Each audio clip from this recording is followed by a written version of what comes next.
Lugares, hermanos, que el Señor nos bendiga a todos y cada uno de los que estamos en esta mañana aquí. Sean todos bienvenidos. Bueno, continuamos con la escritura de Marcos, la serie que inició Israel hace algunos domingos ya, esa serie preciosa del Evangelio de Marcos. Y bueno, hoy vamos a ver en relación a la sanidad de aquel paralítico, ¿verdad? De aquel hombre, ¿verdad? Que estaba paralítico, ya se dieron cuenta a través de la lectura.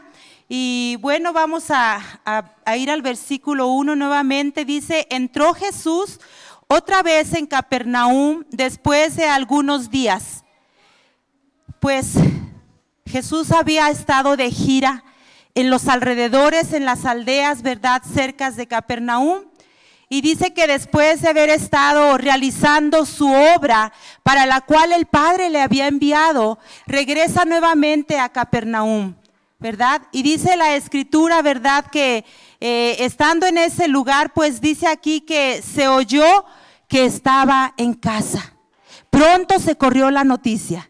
Como decimos, las noticias buenas y malas corren, ¿verdad que sí?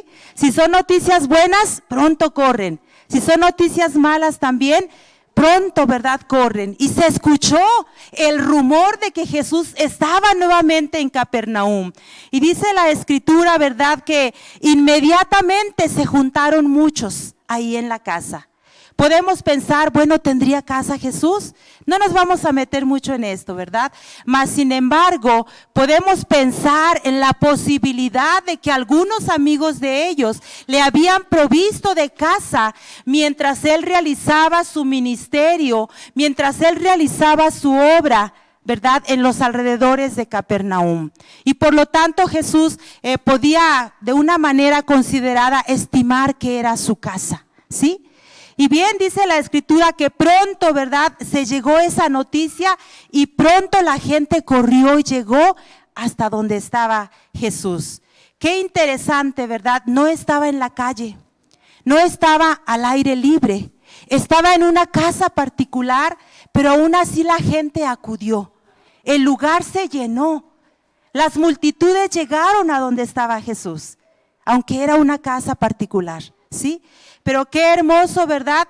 Tan pronto como se supo esta noticia, la gente llegó, ¿verdad?, a donde estaba el Señor. Y yo me atrevo a pensar en este momento y digo, qué interesante, fíjese bien lo que le voy a decir, qué interesante que hoy en día, en este día preciso, los creyentes corrieran a la congregación, o sea, a este lugar donde se proclama Cristo, donde Él está. Qué interesante que los creyentes acudieran a la congregación, ¿verdad?, para encontrarse con Jesús. Qué interesante, ¿no? Sabiendo, ¿verdad?, que Él está aquí. Sabiendo, como dice la Escritura, que Él es la respuesta a tus necesidades, que Él es la respuesta a tus problemas, que Él es la respuesta a tus enfermedades. ¿Quién no tiene necesidades? ¿Quién no padece alguna enfermedad? ¿Quién no padece situaciones? Y qué interesante es que la iglesia, los creyentes acudieran con ese entendimiento de que Él está aquí. Físicamente tal vez no lo podemos ver, pero en espíritu Él está aquí. ¿Cuántos lo creen? Él dijo que Él estaría en medio de nosotros. Y qué importante, qué interesante es que la iglesia, el creyente pueda ir con esa mentalidad de que ahí está el Señor presente, de que se va a encontrar con el Señor, ¿sí? Jesucristo dijo: venid a mí todos los que estéis trabajados y cansados, que yo os haré descansar. Esa es la promesa del Señor. Él está aquí porque Él quiere encontrarse contigo. Y que tú vengas a Él con esa mentalidad de que Él está aquí, de que lo vas a encontrar, eso es precioso. El Señor Jesucristo dice: clama a mí y yo te voy a responder. ¿Cuántos lo podemos creer? Sin duda, un gran número de amigos y los discípulos de Jesús vinieron con una genuinidad en su corazón para estar en ese lugar. Pero sin duda también un gran número de personas, vamos a decirlo como mirones, que estaban nada más ahí también. como espectadores también, ¿sí?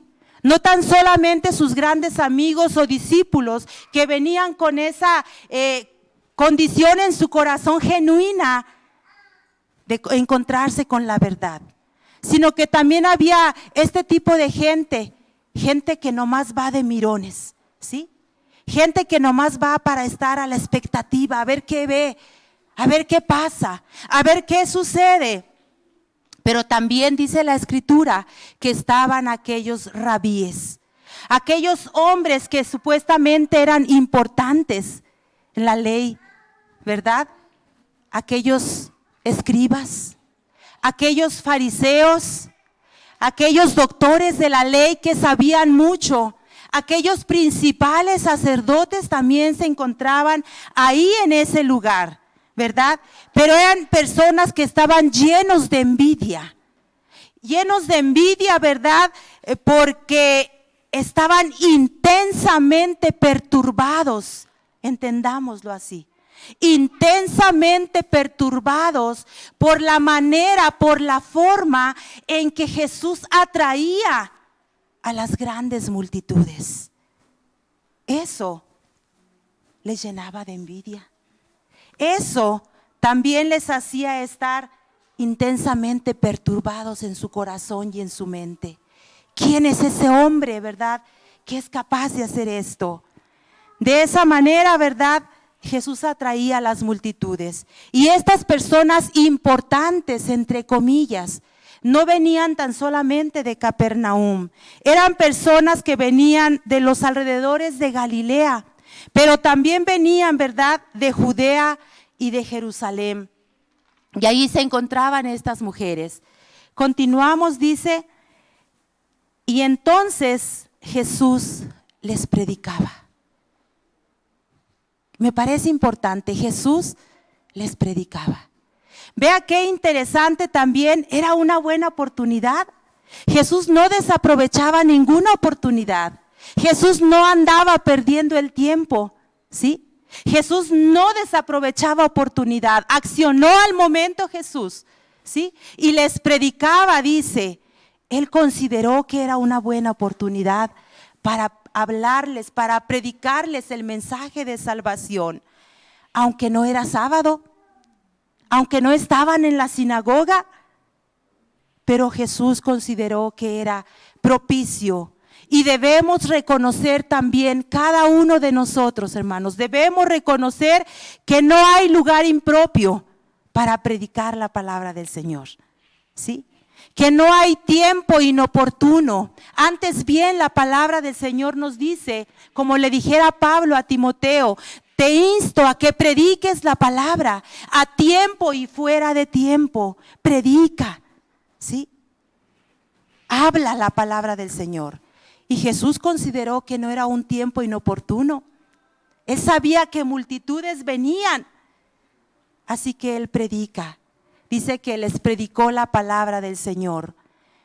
Él consideraba que era importante, ¿verdad?, no desaprovechar el tiempo para presentar a las almas el camino de la salvación. Qué hermoso, ¿verdad? Y dice versículo 3, entonces vinieron a Él unos trayendo un paralítico que era cargado por 4. Vinieron unas personas que traían a un hombre paralítico, a un hombre imposibilitado, a un miserable, vamos a decirlo, a un hombre que no podía valerse por sí mismo, pues tenía una parálisis total, ¿verdad? Una parálisis que podemos ver, ¿verdad?, que sufría esa enfermedad que era caracterizada, ¿verdad?, por la extrema falta de energía en todos sus músculos, ¿sí? Por cuanto tenía ese problema causado generalmente por la incapacidad de su cerebro, ¿verdad?, o su médula espinal. Este hombre se encontraba incapaz de valerse por sí mismo. Un hombre que no podía moverse, ni paralítico completamente. Tenía necesidad de que otros le ayudaran. Tenía necesidad de ser auxiliado por otros. Y dice que vino este hombre traído por sus amigos. y se encuentran con que la casa estaba llena. Y ahí están sus amigos buscando de una manera, llevando a ese varón paralítico, y encontraron que la gente estaba hasta el tope, hasta la puerta. Y no había policías para que les abrieran paso, ¿verdad? Pero ¿saben qué? Sus 4 amigos. La escritura no dice si eran sus parientes, sus vecinos, sus amigos, pero me atrevo a decir que amaban a este hombre. ¿Sí? Tenían interés en este varón. Y al ver que no podían entrar, estos hombres, fíjense qué interesante también, estos hombres estaban decididos a no marcharse de ese lugar sin la bendición del Señor.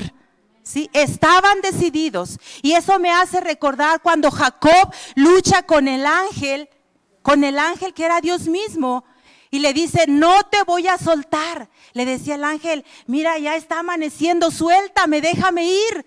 Y Jacob le dice: no te soltaré hasta que me bendigas. Yo no te voy a soltar porque me interesa la bendición. ¿Sí? Y igual estos 4 dijeron: no nos movemos de aquí. No nos vamos a ir de aquí, ¿sí? Hasta que reciba la bendición. Qué hermoso. Qué hermoso que tú estés decidido a esto. Que no te vayas de este lugar hasta que recibas la bendición del Señor. Hasta que recibas lo que Dios tiene para ti. Así que no se fueron. Dice versículo 4, y como no podían acercarse a él a causa de la multitud, descubrieron el techo de donde estaba, y haciendo una abertura, bajaron el lecho en que yacía el paralítico. Como no podían entrar. Bueno, las casas, quiero decirles que en la antigüedad se construían con un techo plano, ¿sí? Y afuera de la casa, en el afuera de la casa, había una escalera que llevaba hasta el techo. Y los techos, como ya lo ha explicado mi esposo, ¿verdad? Se construía de una manera con tablas, con lodo, arcilla. Algunos quizás recordamos ese tipo de techos, ¿verdad? Y era fácil de construirse ese techo, como también era fácil de quitarlo en un momento dado. Así que para estos hombres no se les dificultó tanto el que ellos pudieran hacer algún agujero en el techo de esa casa. Se atrevieron, tomaron la osadía de hacer esto, con el propósito de que su amigo recibiera la bendición. Y dice la palabra que exactamente bajaron el lecho en que yacía el paralítico. Y dice: al ver Jesús la fe de ellos, dijo al paralítico, porque bajaron al paralítico exactamente enfrente de Jesús. Qué bonito, ¿verdad? Qué bonito trabajo hicieron. Y dice que Jesús, al ver la fe de estos hombres, ¿de cuántos? De esos 4 hombres, bajar al paralítico. Jesús responde de esta manera. Jesús no ve a los demás, sino que ve, al ver la fe de estos hombres, dice, le dijo al paralítico: hijo, tus pecados te son perdonados. Wow. ¿Qué sentiría ese hombre? Él iba con otro propósito. Él iba para recibir la sanidad. Pero que el Señor le diga: hijo, tus pecados te son perdonados. Quizás podemos pensar, podemos inferir, ¿verdad?, que Jesús pensó que la causa de la enfermedad de este paralítico eran sus pecados, como se acostumbra a hacer. Ya Israel nos había compartido, ¿verdad?, que en lo regular y lo general de la gente pensamos que cuando alguien sufre mucho alguna situación, alguna aflicción, es porque es un pecador. Todavía hasta hace poco, algunas semanas, yo escuchaba que decían: es que, hermana, ore, es que el pecado. No. Y quizás pudiéramos inferir de esto que Jesús pensó que la causa de la enfermedad del paralítico era el pecado, como se acostumbra. Es cierto que entre los judíos era común la creencia de que si algún individuo sufría, ¿verdad?, una gran aflicción se debía a que era un pecador. Pero no es así conforme a la Escritura. No es así lo que la palabra del Señor dice. Pero en cuanto a este paralítico, ¿sí? Lo único que sabemos, ponga atención, lo único que sabemos es que el Señor Jesucristo tuvo una gran preocupación por su pecado. No que la causa de su enfermedad era el pecado. Jesús tuvo una gran preocupación por su pecado.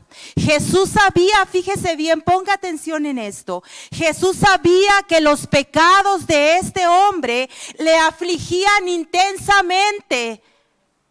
Le afligían en lo profundo de su ser.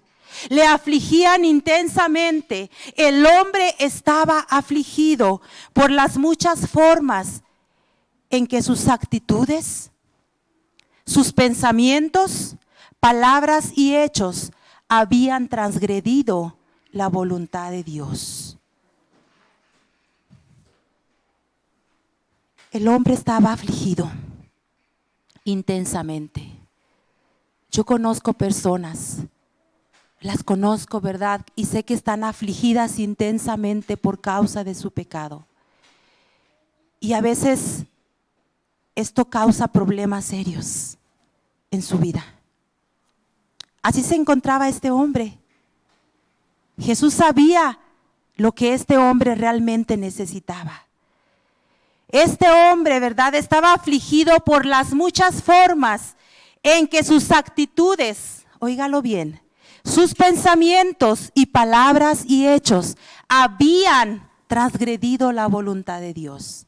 Quizá podemos pensar, ay, pobre hombre, pero qué pecados tenía ese hombre. Pues si paralítico, quizás toda su vida paralítico, qué pecados podía cometer ese hombre, ¿verdad? Mas sin embargo le afligían intensamente sus actitudes, sus pensamientos, ¿sí? Todo ser humano tenemos pecado, ¿sí? De pensamientos, de actitud, de acción. Y este hombre, aunque se encontraba ahí, pero eso le afligía en gran manera. Y Jesús se dirige tiernamente a este hombre. Jesús se dirige con un tierno amor y le llama y le dice, hijo, tus pecados te son perdonados. Esta declaración que hizo Jesús de perdón no solo fue de un inestimable bendición para ese paralítico, sino para sus 4 amigos fue un motivo de gran felicidad. El hecho de que Jesús le hablara y le dijera de esta manera, aún más fuerte, ¿verdad? Creo que fue una lección para todos los presentes. A todos los presentes ahí les quedó claro que ese médico, que era Jesús, estimaba más las bendiciones espirituales que las materiales, que las físicas, ¿sí? Y que reclamaba aún poseer autoridad. Bien, que Jesús reclamaba poseer autoridad, ¿sí? Es decir, un derecho y el poder para sanar no tan solamente el cuerpo físico, sino para sanar el alma, para sanar esa alma. ¿Cuántos de nosotros no nos encontramos como ese paralítico? Nos encontramos con parálisis, no física, emocional, espiritual, mental. Muchas de las veces estamos como ese hombre paralítico, ¿sí? Pero hoy Jesucristo quiere decirte que Él quiere sanar tu alma, que Él quiere sanar tu interior, ¿verdad? Y Jesucristo tenía esa autoridad para sanar no tan solamente el cuerpo físico, sino también para sanar el alma.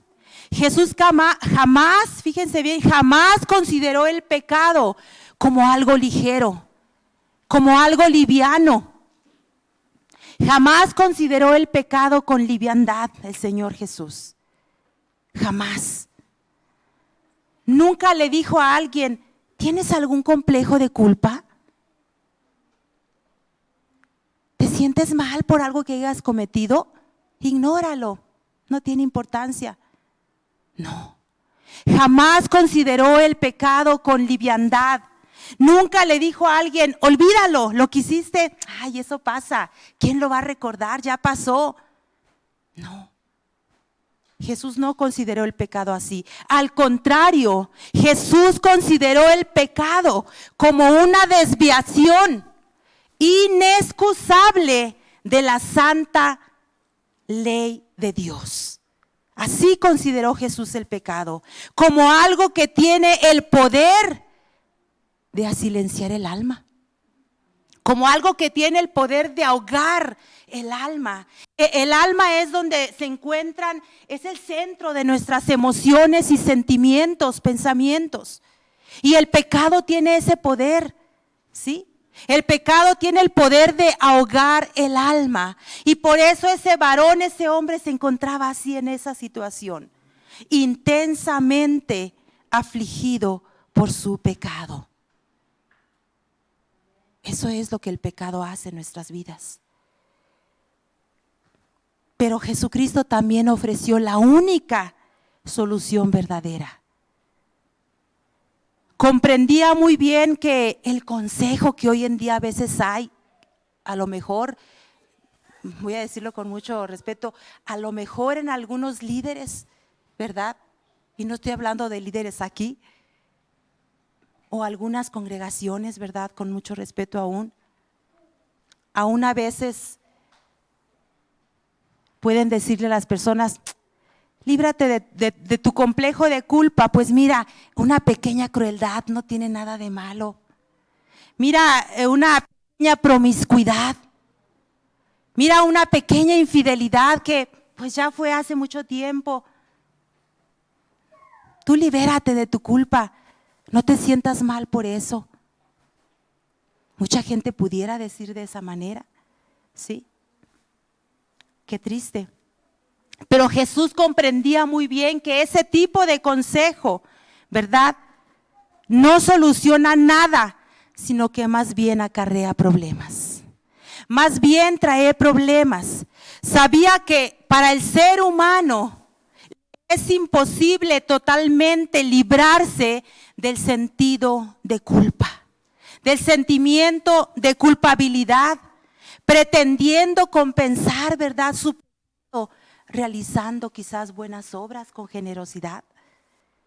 Pero esto, en lugar de traer solución, ¿sí?, empeora la situación, únicamente conduciría, ¿sí?, conduciría esto a un trágico fracaso y a una espantosa desesperación.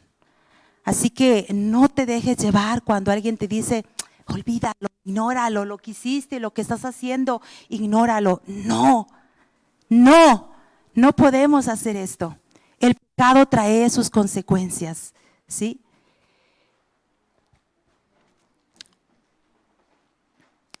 En lugar de esto, Jesucristo había venido a proclamar y ante todo a proveer la única solución para el pecado, es decir, el perdón. Hace un momento se cantaba, ¿verdad?, que Él fue quebrantado por mis culpas, por mis pecados. De esa manera, Él vino a proveer y a proclamar la única solución para el pecado. Y Jesús consideraba, ¿verdad?, que este varón necesitaba encontrarse, saberse, sentirse perdonado, más que su salud, más que su sanidad. Y Jesucristo mismo, hermanos, puso la base para este medio a través de la expiación, a través de su muerte, a través de su sacrificio, a través de su resurrección. Jesucristo puso la base para el perdón. ¿Qué no dice la Escritura? He aquí el Cordero de Dios que quita el pecado del mundo. Eso dice la Escritura. Por lo tanto, al decirle al paralítico, tus pecados te son perdonados, no solo le comunica a este hombre las nuevas del perdón de Dios, no tan solamente le comunica eso, sino que con autoridad cancela, fíjate bien, con autoridad cancela la deuda que este hombre tenía, ¿sí? Cancela la deuda del paralítico. El Señor borró sus pecados completamente y para siempre. ¿Qué no dice la Escritura? Cuanto está lejos el oriente del occidente, hizo alejar de nosotros nuestras rebeliones. El Señor le estaba diciendo, cancelo tu pecado. ¿Qué acaso no dice la Escritura? Venid luego, dirá Jehová, y estemos a cuentas. Si vuestros pecados fueren como la grana, como la nieve serán emblanquecidos. Si fueren rojos como el carmesí, vendrán a ser como blanca lana. Eso es lo que dice la palabra. Dice en Isaías 55, buscad a Jehová mientras puede ser hallado. Llamadle en tanto que está cercano, y deje el impío su camino y el hombre inicuo sus pensamientos, y vuélvase a Jehová, el cual será amplio en perdonar y tendrá de él misericordia. El Señor en ese momento, al decirle, hijo, cuánto amor, estaba hablándole, tus pecados te son perdonados. Estaba cancelando en ese momento la deuda de ese paralítico. Además, tal perdón nunca viene solo. ¿No te da alegría esto? Siempre es el perdón y algo más. La sanidad. Gloria sea a Dios por ello, ¿verdad? Versículo 6. Estaban allí sentados algunos de los escribas, los cuales cavilaban en sus corazones, en su mente y en su corazón. Estaban aquellos hombres importantes, entre comillas, esos escribas y fariseos, ¿sí? Eso es lo que dice la palabra, que estaban esos escribas y fariseos, los cuales habían venido, bien, habían venido únicamente para ver si podían hallar alguna falta, algún error en Jesús, para luego de qué acusarle. Estos escribas, en su corazón no había lugar para participar en el gozo de aquel paralítico. No había lugar en sus corazones, ¿sí? Estos escribas dicen algo desfavorable. Ponga atención. Pero los corazones son muy importantes. Ellos no tuvieron necesidad de decir nada, de hablar los escribas. Cavilaron en sus corazones, en su mente y en su corazón. Es lo que dice la palabra. Estos escribas dicen algo muy desfavorable, pero los corazones son muy importantes. ¿Acaso no son la fuente principal, ¿sí?, de las inclinaciones, como también de los sentimientos y de los pensamientos? ¿Qué no dice la Escritura que todo lo que sale de nosotros sale del corazón? Entonces los corazones son muy importantes. Usted se da cuenta cómo a veces yo tengo malos pensamientos, usted a lo mejor no se da cuenta. ¿Cómo conoce mi mente o mi corazón? Yo no sé lo que usted está pensando en este momento. Como decía aquí Jesús, yo no sé qué está cavilando en su corazón. Yo no sé qué está cavilando en su mente, pero estos hombres estaban cavilando algo desfavorable, ¿sí? Y lo hacían en su corazón. Así que en sus corazones los escribas dialogan, fíjese bien, dialogan aquí en su corazón, lanzan y contestan pensamientos. Lo que dicen es esto, versículo 7, ¿por qué habla este así? Estaban molestos. ¿Por qué habla este así? Blasfemias dice. ¿Quién puede perdonar pecados sino solamente Dios? Oiga, estaban muy molestos estos hombres en el interior de su corazón. Dice, ¿quién puede perdonar pecados sino solamente Dios? Wow.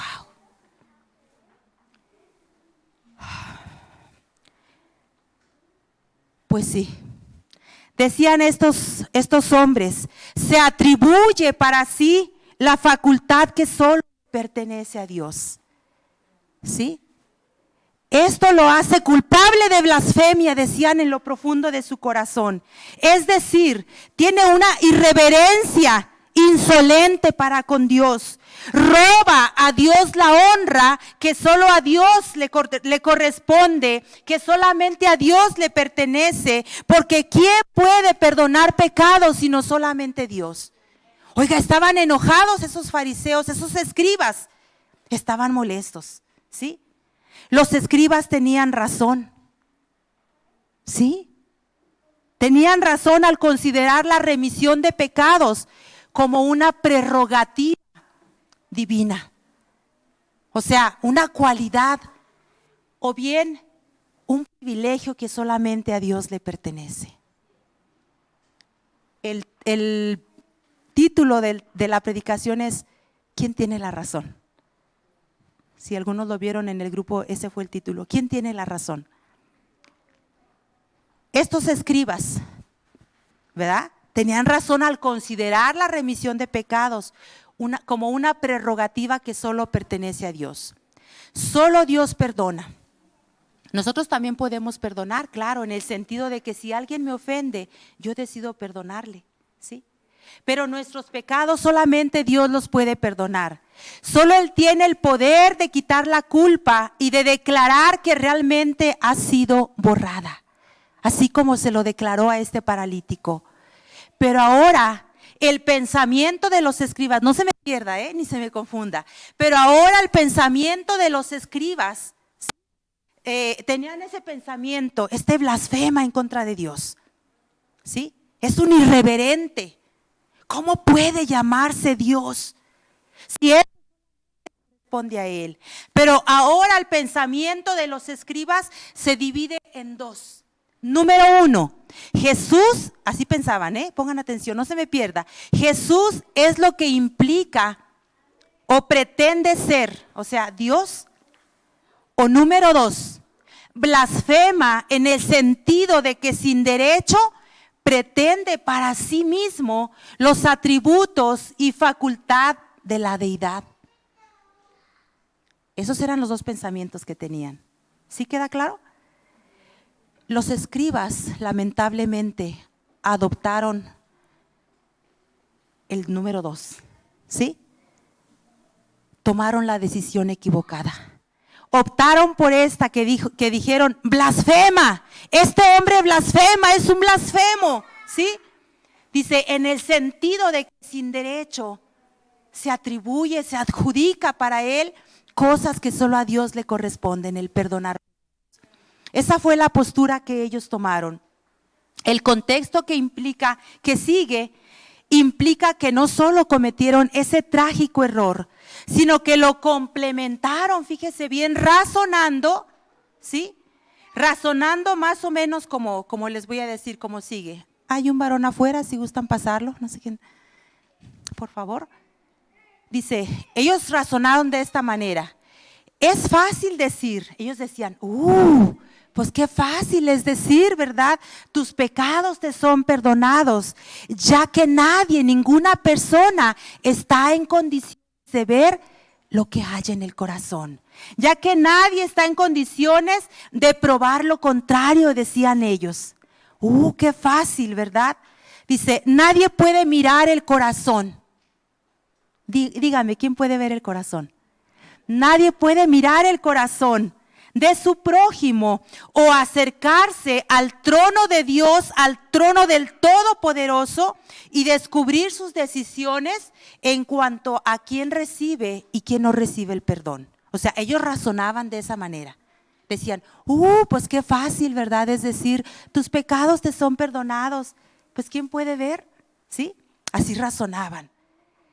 Por otro lado, el decirle a este hombre, levántate y anda, sería mucho más fácil, razonaban ellos. Porque si no se produce la sanidad, lo que ellos decían, es muy probable que no pase nada. Aquí estamos para presenciar su vergüenza. Aquí estamos para presenciar su vergüenza, su desprestigio, ¿sí? Su vergüenza. Por tanto, tal como ellos ven el asunto, Jesús es un blasfemo, es un impertinente, como ellos ven el asunto. El maestro deshace esas dos falsas conclusiones por medio de estas palabras. Y conociendo, versículo 8, y conociendo luego Jesús en su espíritu, que cavilaban de esta manera, dentro de sí mismos, les dijo: ¿por qué caviláis así en vuestros corazones? ¿Por qué caviláis así, les dice el Señor, en vuestros corazones? ¿Qué es más fácil decirle al paralítico: tus pecados te son perdonados, o decirle: levántate, toma tu lecho y anda? Pues para que sepáis que el Hijo del Hombre tiene potestad en la tierra para perdonar pecados, dijo al paralítico: a ti te digo, levántate. Jesús percibió lo que estos escribas pensaban, sus deliberaciones secretas, profundas, ¿sí? Que nadie de la gente pudo percibir. Porque es cierto, nadie podemos ver lo que estamos pensando, lo que hay en el corazón de otra persona. Pero Jesús, ¿verdad?, percibió, ¿verdad?, eso que había en esos corazones. Esas deliberaciones secretas no fueron desconocidas para Jesús. Y esto me hace recordar, ¿verdad?, porque Él conoce todas las cosas. ¿Se acuerdan ustedes cuando Felipe va y llama a este otro varón de Dios? Se me fue ahorita el nombre de él. A Natanael, cuando le dice: hemos encontrado al Señor, hemos encontrado al Maestro. Y ven, vamos, hemos encontrado al Mesías. Y le dice Natanael: ¿de Nazaret puede salir algo bueno? Y lo acompañó. Y dice que cuando iban los dos, el Señor Jesús le dice: he aquí un verdadero israelita, en el cual no hay engaño. Refiriéndose a este varón, ¿verdad?, a Natanael. Y dice que Natanael le dice a Jesús: pero ¿de dónde me conoces? Si yo no me había presentado delante de ti. Y Jesús le dice: desde que estabas bajo la higuera te vi. O sea, les estoy hablando esto porque eso nos hace comprender que Jesucristo es Dios, que Él conoce todas las cosas. Y dice también la Escritura, ¿verdad?, ahí también en ese mismo pasaje más adelante, que Jesús sabe lo que hay en el hombre, porque Él conoce todas las cosas.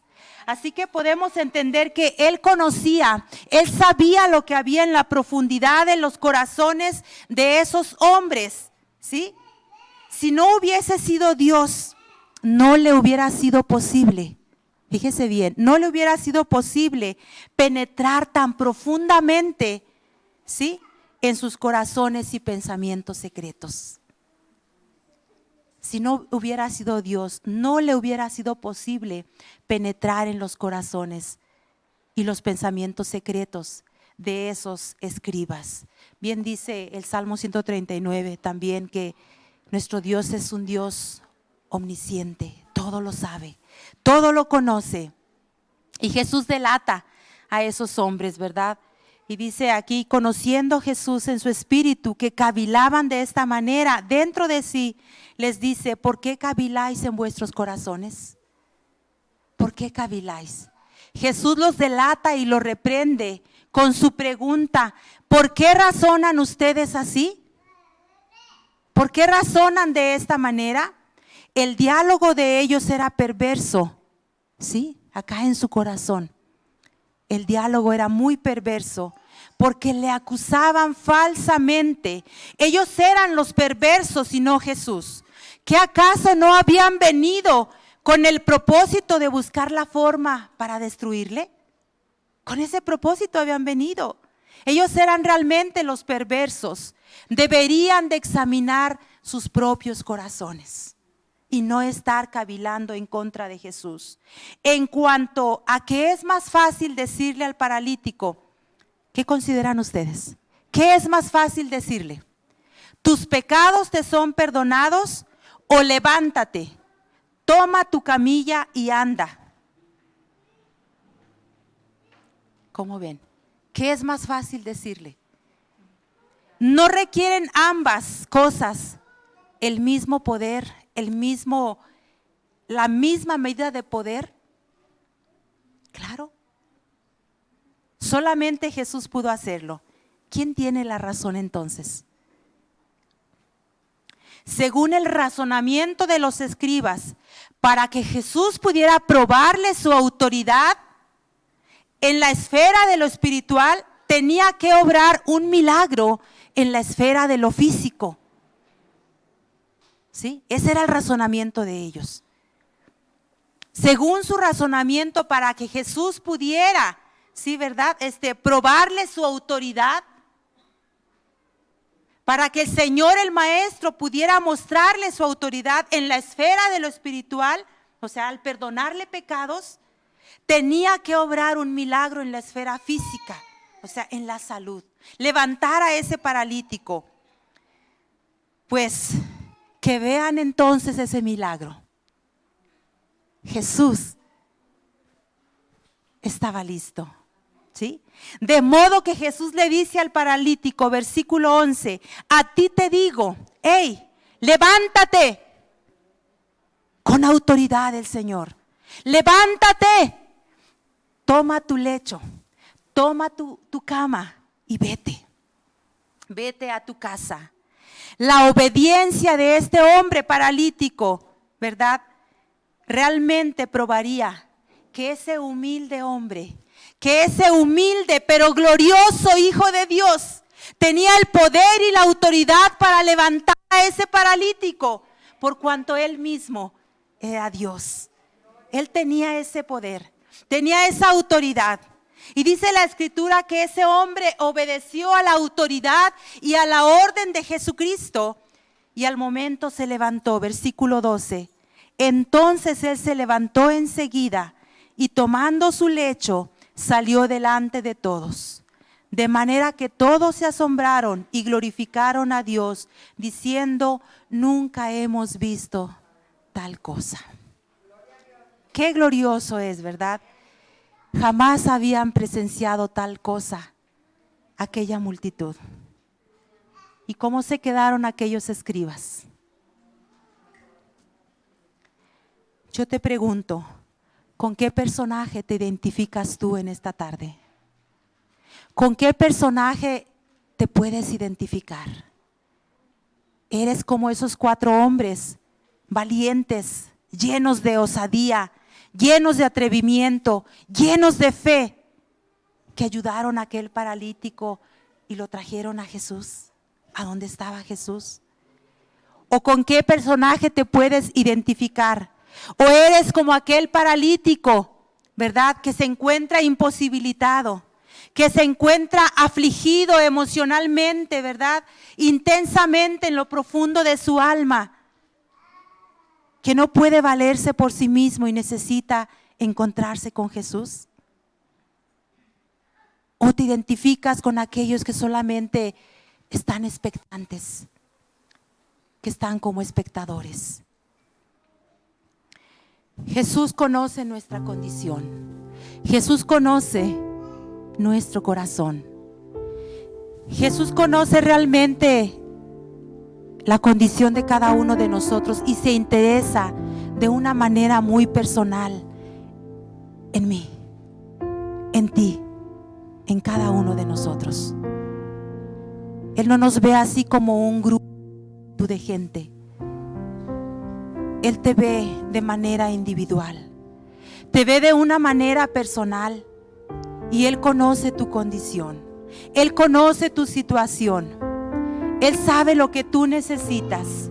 Jesucristo se enfocó con la necesidad principal de ese hombre. Por eso le dijo: hijo, con cuánto amor, tus pecados te son perdonados. Hoy cancelo tu deuda total. Sé libre y libre de levantar también. Hoy el Señor Jesucristo puede hablarte de esta manera. Él conoce tu corazón. Él conoce si realmente hay esa necesidad interna, más que tu condición física. Posiblemente tú tengas una necesidad física en este momento. Quizás tú vienes en este momento, como dije al principio, sabiendo que Jesús está aquí, no físicamente, sino espiritualmente. sabiendo que Él está aquí, que Él dijo: venid a mí todos los que estéis trabajados y cansados, y yo os haré descansar. Yo no sé si tú vienes enfermo, enferma. Yo no sé si estás cansada en la vida, con problemas, con la adversidad, con lo que estás viviendo, con lo que estás pasando, con problemas. O estás con emocional, mental, espiritual, y tú necesitas que el Señor extienda su mano y te diga: tus pecados te son perdonados. Levántate, levántate. Yo no sé con qué personaje estoy, pero el Señor Jesucristo está aquí. Él tiene el poder, Él tiene la autoridad. Él tiene la autoridad para hacer lo que Él considera conveniente en tu vida, en la mía.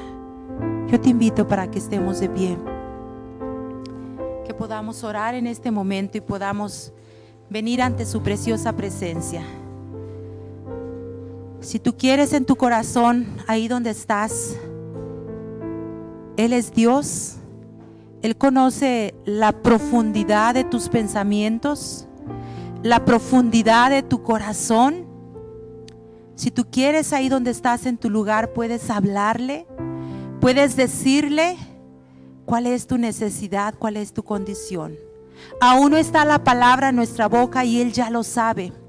Pero si tú quieres pasar al frente en este momento y sientes en tu corazón esta necesidad, presentarte así como ese hombre paralítico fue puesto delante de Jesús, yo te invito a que tú lo hagas con toda sinceridad y con todo tu corazón, creyendo firmemente que Él tiene todo poder, toda potestad y autoridad le ha sido dada a Jesucristo para libertar, para sanar, para perdonar, para libertad al cautivo. Así que si tú sientes en tu corazón, no te dé pena quien esté a tu lado, al frente, quien esté atrás. Si en tu corazón sientes hacerlo, venir y postrarte delante del Señor, hazlo. Si en tu corazón sientes quedarte ahí en tu lugar, hazlo. Yo no sé lo que tú estás sintiendo, lo que tú estás pensando. El Señor Jesucristo sí. Así que yo voy a orar en este momento. Padre, nos acercamos confiadamente a ti, Señor. Nos acercamos al trono de tu gracia, sabiendo que tú estás en este lugar. Espíritu Santo, tú estás en medio nuestro. Dios amado, tú estás en este lugar y yo sé que tú has hablado al interior de nuestra vida, de nuestro corazón. Y venimos ante ti, Señor, nos acercamos con ese corazón sincero, dispuesto delante de ti. Con esa necesidad, Señor, quizás traemos alguna necesidad física en la cual anhelamos intensamente, Señor, un milagro, en la cual anhelamos que tú actúes, Espíritu Santo, que tú obres de manera especial en nuestra vida, porque quizás nos sentimos agobiados, quizás nos sentimos cansados, Señor, de llevar esa enfermedad quizá por mucho tiempo. Pero quizás, Señor, la necesidad más importante en nuestro corazón y que a veces no nos damos cuenta, Señor, es la necesidad de nuestra alma. Es la necesidad, Señor, de sabernos y de sentirnos perdonados. Oh, amado Señor, y en este momento nos acercamos a ti, Señor, porque tú eres quien conoce nuestra condición. Si tú quieres, Señor, puedes hacerlo. Aquí está nuestra vida, Señor, la presentamos delante de ti. Tú lo sabes todo, Señor, y tú tienes el poder y la autoridad como hijo de hombre, como Dios mismo, de perdonar nuestros pecados, de limpiarnos de toda maldad. Es por ello que nos acercamos a ti, Señor. Es por eso que venimos a ti, Señor. Y queremos venir ante tu presencia no como espectadores. Queremos estar en tu presencia, Señor, teniendo ese contacto contigo. Que tú trates con nosotros, Señor. Que tú bendigas nuestra vida, Padre. Oh Señor, sé propicio a cada uno de nosotros y que tu palabra, Señor, no vuelva a ti vacía. Gracias, Jesucristo, por lo que tú estás haciendo, por lo que tú harás en nuestras vidas. Te amamos y te bendecimos, Señor, y permítenos guardar tu palabra en nuestro corazón. En el nombre glorioso de Jesús. Gracias, Señor. Amén. Amén. Que Dios bendiga su palabra y dejo lugar